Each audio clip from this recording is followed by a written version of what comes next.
Dear students, السلام علیکم۔ آج ہم جماعت ہفتم کی اردو نیشنل بک فاؤنڈیشن کے سلیبس کے مطابق شامل نصاب سبق سلطان صلاح الدین ایوبی پڑھیں گے۔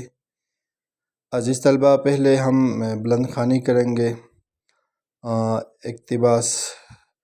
ہر اقتباس کی بلند خوانی کے بعد اس کی تفہیم کریں گے، الفاظ معنی لکھیں گے، اس کے بعد پھر جا کے سوالات کے جوابات دیں گے۔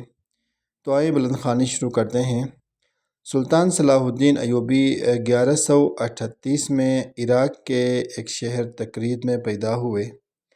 آپ کے والد نجم الدین ایوب قلعہ تکریت کے حاکم تھے۔ سلطان نے ابتدائی تعلیم دمشق کی جامع مسجد میں حاصل کی۔ صلاح الدین کی مجاہدانہ زندگی کا آغاز نور الدین زنگی کے دربار سے ہوا تھا۔ سلطان صلاح الدین ایوبی کا چچا نور الدین زنگی کے دربار میں سپہ سالار تھا۔ جب اس کے چچا کو مصر کی مہم پر بھیجا گیا تو اس نے اپنے بھتیجے صلاح الدین کو اپنے ساتھ لیا۔ فتح مصر کے کچھ عرصہ بعد نور الدین زنگی کا انتقال ہو گیا اور اس کا بیٹا جانشین بنا، مگر کم عمری کی وجہ سے امراء اور وزراء میں اقتدار کے حصول کے لیے جنگ چھڑ گئی اور اسی طرح ان کی حکمرانی کا شیرازہ بکھر گیا۔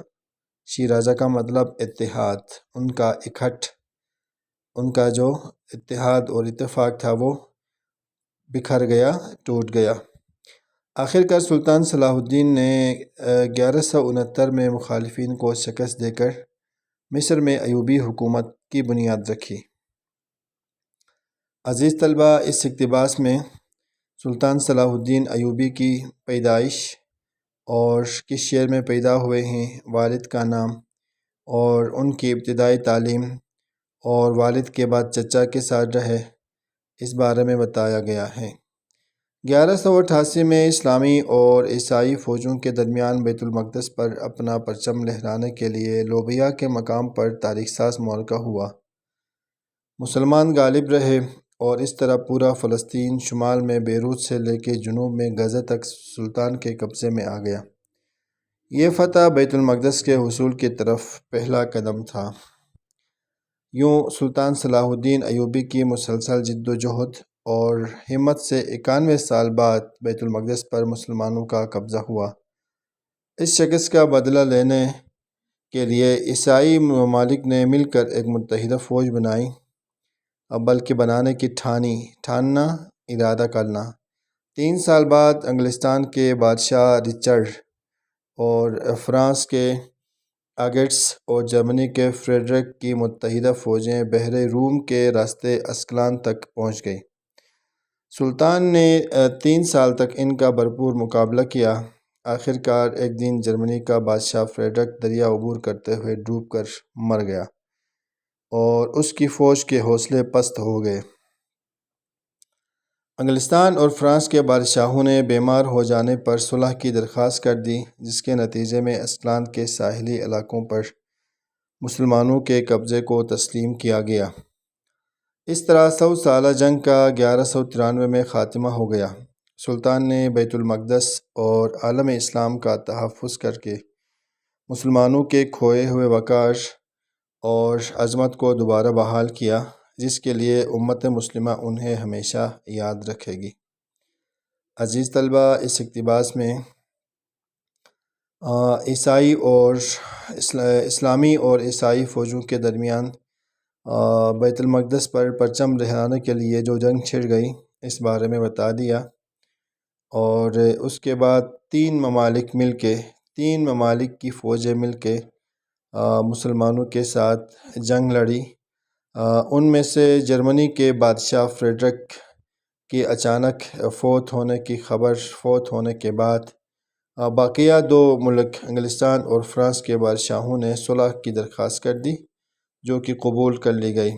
اسی طرح 100 سالہ جنگ یہ ختم ہو گئی اور ساحلی علاقوں پہ مسلمانوں نے جو قبضہ کیا تھا اس کو قبول کر لیا گیا، اور اسی طرح سلطان نے بیت المقدس اور عالم اسلام میں مسلمانوں کا کھویا ہوا مقام اور عزت دوبارہ بحال کیا، جس کے لیے امت مسلمہ انہیں ہمیشہ یاد رکھے گی۔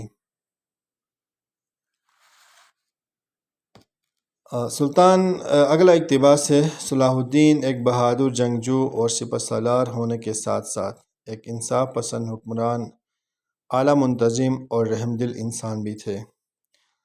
سلطان صلاح الدین نے بیت المقدس کی عظیم فتح کے بعد عیسائیوں کو بیت المقدس کی زیارت کی اجازت دے دی۔ اس دوران سلطان صلاح الدین نے اپنے ازلی دشمن بادشاہ رچرڈ کے بیمار ہونے پر اس کی طبیعت معلوم کی اور ساتھ ہی پھلوں کا تحفہ بھی بھیجا۔ سلطان نے ہمیشہ بردباری اور معاملہ فہمی سے کام لیا۔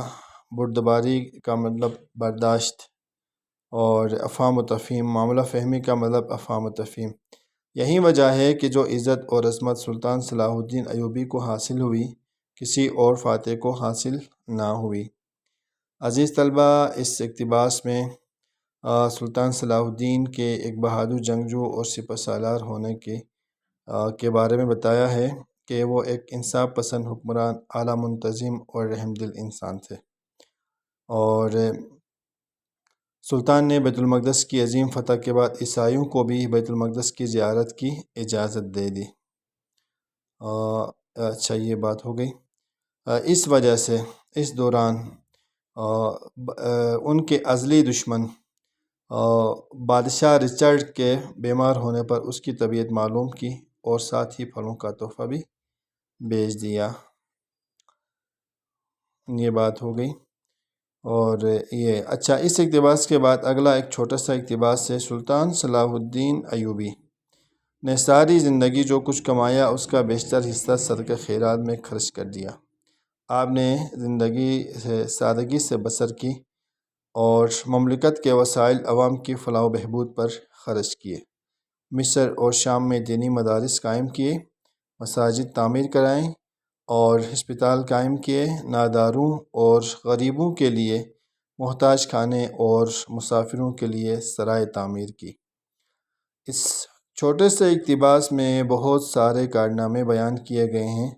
ایک تو یہ ہے کہ سلطان صلاح الدین ایوبی نے زندگی میں جو کمایا وہ صدقہ خیرات میں خرچ کر دیا۔ دوسری بات، مملکت کے وسائل کو عوامی فلاح و بہبود پر خرچ کیا، بہت بڑا کارنامہ ان کا ہے۔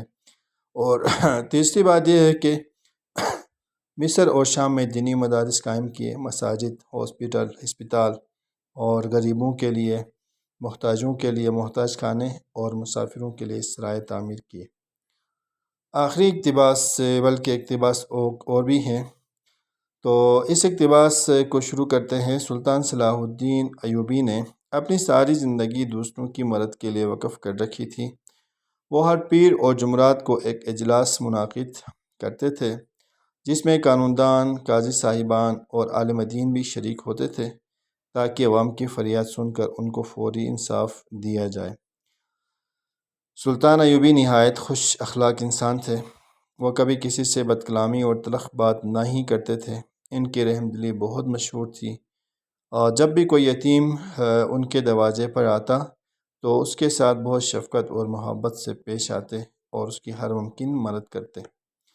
عزیز طلبہ، اس چھوٹے سے اقتباس میں یہ بات بتا دی گئی ہے کہ سلطان صلاح الدین نے اپنی ساری زندگی دوسروں کے لیے وقف کر دی تھی، جبکہ اس سے پہلے اقتباس میں بھی یہی بات بیان کی گئی تھی کہ انہوں نے جو کچھ کمایا ساری زندگی میں صدقہ و خیرات کرتے تھے، خرچ کرتے تھے، اور اس اقتباس میں بھی یہی بتایا ہے کہ وہ دوسروں کی مدد کے لیے انہوں نے اپنی زندگی وقف کر دی تھی۔ پیر اور جمعرات کو ایک اہم اجلاس، کھلی کچہری جس سے ہم کہہ سکتے ہیں، منعقد کرتے تھے، جس میں قانون دان، قاضی صاحبان، عالم دین سب شریک ہوتے تھے تاکہ عوام کی فریاد سن کر ان کو فوری انصاف دیا جائے۔ بہت بڑی بات ہے بھائی، اور یہ ایک نہایت خوش اخلاق انسان تھے، بد کلامی، تلخ بات کسی سے نہیں کرتے تھے۔